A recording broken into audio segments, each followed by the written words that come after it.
अशोकलाल शादी की तैयारियों में व्यस्त था। कुछ देर बाद उसके घर बारात आने वाली थी। वो खुश भी था और उदास भी। खुश इसलिए कि उसकी दोनों बेटियों की डोली आज इस घर से उठने वाली थी, और उदास इसलिए कि उनके जाने के बाद उसका आंगन सूना हो जाएगा। वो बार बार अपनी बेटियों को झांक कर देखता जो दुल्हन के जोड़े में तैयार बैठी थी। उसकी आंखें भर जाती, लेकिन वो अपने आंसू किसी को नहीं दिखाता और छिप छिप कर रो लेता। लेकिन थोड़ी देर पहले ही उसकी दोनों बेटियों ने उसे रोते हुए देख लिया और वो उनके पास आई। क्यों रो रहे हैं बाबा? हमारे जाने से दुख होगा आपको, फिर क्यों भेज रहे हैं हमें? बाबा अभी हमें मत भेजो ना, अभी तो हम बहुत छोटे हैं। अपनी बेटियों की बात सुनकर अशोकलाल उन्हें गले से लगा लेता है। हमीरपुर में रहने वाला अशोकलाल कबाड़ी का काम किया करता था। उसके घर में उसकी पत्नी रत्ना के अलावा दो बेटियां सीमा और गुड़िया थी। सीमा की उम्र 9 साल और गुड़िया 11 साल की थी। दोनों सरकारी स्कूल में पढ़ती थी। अभी कुछ दिनों पहले रत्ना की तबीयत बहुत खराब हो गई थी। अशोकलाल को उसके इलाज के लिए 2 लाख रुपए उधार लेने पड़े थे, जिसका ब्याज उसे हर महीने चुकाना पड़ता था। अशोकलाल के परिवार की गाड़ी किसी तरह चल रही थी। एक कबाड़ी वाले, टूटे फूटे बर्तन, पुरानी कॉपी किताब, न्यूज़पेपर, एक कबाड़ी वाले। तभी एक औरत एक घर से निकलकर उसे आवाज लगाती है। ए कबाड़ी, न्यूज़पेपर कैसे ले रहे हो? 7 रुपए किलो। 7 रुपए? अभी पिछले महीने तो मैंने 9 रुपए में बेचा था। नहीं मेम साहब, 2 साल से यही रेट है। पूरा दिन अशोकलाल इसी तरह लोगों के यहाँ से कबाड़ इकट्ठा करता, फिर उसे कबाड़ के बड़े व्यापारी को बेच देता। उस दिन भी वो उसी तरह शाम को अपने घर पहुंचा तो देखा उसकी बड़ी बहन और जीजाजी उसके घर आए हुए थे। अशोकलाल ने पैर छूकर प्रणाम किया। अरे आप कब आई? न फोन न आने की कोई बात, सब खैरियत तो है? अशोकलाल की बहन कुछ बोलती उससे पहले उसकी पत्नी रत्ना ने उससे कहा, दीदी रिश्ता लेकर आई है। रिश्ता? अरे मैं समझा नहीं। अरे भाई मैं समझाती हूँ। मुझे अपनी सीमा और गुड़िया के लिए 2 लायक लड़के मिले हैं। ये आप कैसी बात कर रही हो? वो दोनों तो अभी बहुत छोटी हैं। अशोकलाल की बात सुनकर उसकी बहन मुंह बनाते हुए बोलती है, तो क्या उनके बड़े होने का इंतजार करोगे? जब भाभी की शादी हुई थी तो वो उस समय 11 साल की ही तो थी, और मेरी शादी तो 10 साल में ही हुई थी ना। हमारी बिरादरी में तो शादी कम उम्र में ही होती है ना। अरे हमारा जमाना कुछ अलग था बहन, अब दुनिया बदल गई है। तो क्या चाहते हो? इन दोनों को घर बिठा कर रखना है, और कल को कोई ढंग का लड़का इन्हें बिरादरी में नहीं मिला, जब इनकी उम्र बढ़ जाएगी, फिर बिठा कर अपनी छाती पर मूंग दलवाना दोनों से, और उस समय मुझे मत कहना कि लड़का खोज दो। हाँ।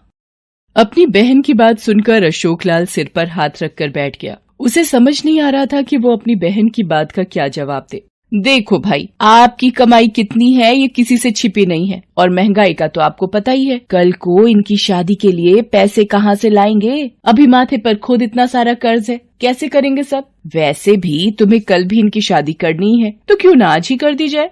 अपनी बहन के तर्कों के आगे अशोकलाल ने घुटने टेक दिए। वो अपनी दोनों बेटियों की शादी के लिए तैयार हो गया। कुछ दिन बाद दोनों लड़के अशोकलाल की बेटियों को देखने आए। अशोकलाल और रत्ना ने जब उन्हें देखा तो दोनों चौंक गए, क्योंकि उन दोनों की उम्र 40 साल से ज्यादा थी और दोनों की पहले शादी भी हो गई थी। लेकिन दुर्भाग्य से उनकी पत्नियां नहीं रही। ये बात तो उसकी बहन ने बताई ही नहीं थी। उन दोनों के जाने के बाद अशोकलाल ने अपनी बहन से इस बारे में पूछा।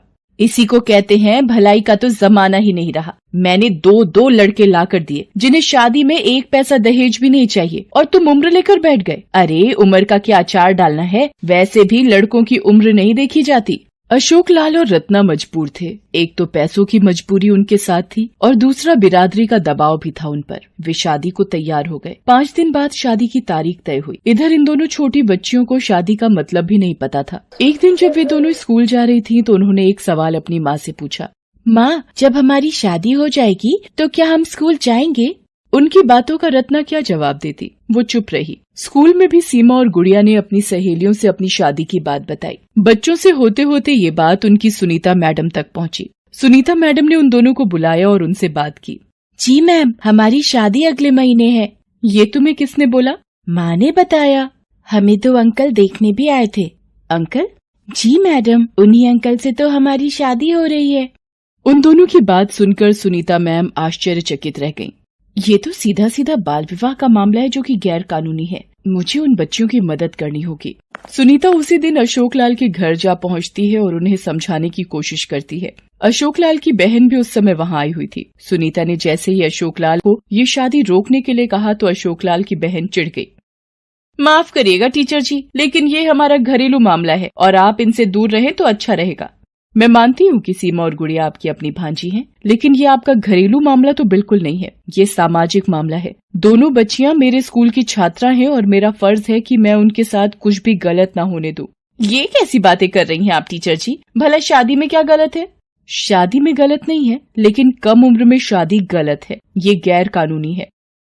सुनीता ने अपनी बात उन्हें समझाई, लेकिन अशोक लाल की बहन को उनकी कोई बात समझ नहीं आई। उल्टा उसने सुनीता मैडम को बेइज्जत करके घर से निकाल दिया। दुर्भाग्य की बात ये थी कि इस बार अशोक लाल ने भी चूं तक नहीं किया। इधर सुनीता ने भी हार नहीं मानी। उन बच्चियों की शादी वाले दिन वो थाने पहुंची और इस बाल विवाह के खिलाफ रिपोर्ट लिखवा दी। इंस्पेक्टर इंदिरा ने जैसे ही बाल विवाह की बात सुनी वो चौंक गई। मैडम, बहुत उम्मीद लेकर मैं आपके पास आई हूँ। उन बच्चियों का जीवन बचा लीजिए, नहीं तो मैं खुद को कभी माफ नहीं कर पाऊंगी। आप बिल्कुल फिक्र न करें, मेरे रहते हुए उन बच्चियों का जीवन खराब नहीं होगा। अशोक लाल को बारात के आने की सूचना मिल गई थी। तय वक्त पर बारात आ गई। उधर सुनीता इंस्पेक्टर इंदिरा के साथ अशोक लाल के घर की ओर निकल पड़ी, लेकिन बीच रास्ते में ही उनकी जीप का टायर पंचर हो गया। इस टायर को भी अभी पंक्चर होना था। अब हम क्या करेंगे मैम? कहीं हमें वहाँ पहुँचने में देर न हो जाए। तब इंस्पेक्टर इंदिरा ने अपने हवलदार को कहा कि वो जीप का पंक्चर बनवा कर आए। वे पैदल ही जाएंगी। इंस्पेक्टर इंदिरा और सुनीता पैदल ही अशोक लाल के घर की ओर चल पड़ी। उधर मंडप पर दोनों लड़कियां आ गई थीं। पंडित जी मंत्र पढ़ रहे थे। वो दोनों बेचारी बच्चियां असहाय सी होकर मंडप पर बैठी थीं। तभी वहाँ पर इंस्पेक्टर इंदिरा सुनीता के साथ पहुँच गयी। बंद करो, तुरंत बंद करो, ये शादी नहीं हो सकती, ये गैर कानूनी है। इंस्पेक्टर को देखकर वहां सभी के चेहरे पर हवाइयां उड़ने लगीं। दोनों लड़के फरार होने की फिराक में थे, लेकिन इंस्पेक्टर ने उन्हें पकड़ लिया। शर्म नहीं आती तुम लोगों को? अपनी उम्र देखी है और इन बच्चियों की उम्र देखी है? कहाँ है इनके माता पिता? मैं सबको जेल भेजूंगी। अशोक लाल इंस्पेक्टर इंदिरा के पास आते हैं। आप लोग इनके माता पिता हैं या इनके दुश्मन हैं? आपको अपनी बच्चियों की जरा भी फिक्र नहीं है? अरे शादी की उम्र होती है, सरकार ने उम्र तय भी कर रखी है, लेकिन आप लोग मनमानी करते हैं। लेकिन मैडम, हमारी बिरादरी में तो कच्ची उम्र में ही शादी हो जाती है। अरे कच्ची मिट्टी के बर्तन में आप खाना बनाती हैं क्या, या उनका इस्तेमाल करती हैं? जी नहीं। जब बर्तन कच्चे इस्तेमाल नहीं करती तो कच्ची उम्र में शादी कैसे कर रही हैं? और किस बिरादरी की बात आप कर रही हैं? अगर कोई बिरादरी बाल विवाह का समर्थन करती है तो ये अपराध है और अपराधियों को जेल जाना पड़ता है। अशोक लाल को अपनी गलती का एहसास होता है। अशोक लाल की बहन भी शर्मिंदा हो जाती है। उन दोनों को 1 महीने की जेल होती है। फिर उन्हें जमानत पर इस शर्त पर छोड़ा जाता है कि दोबारा वो ऐसा कोई काम नहीं करेंगे। सुनीता के प्रयास से एक बालिका कम उम्र में वधू होने से बच जाती है। आपके समाज में भी आपको कुछ ऐसा दिखता है तो इसके खिलाफ आवाज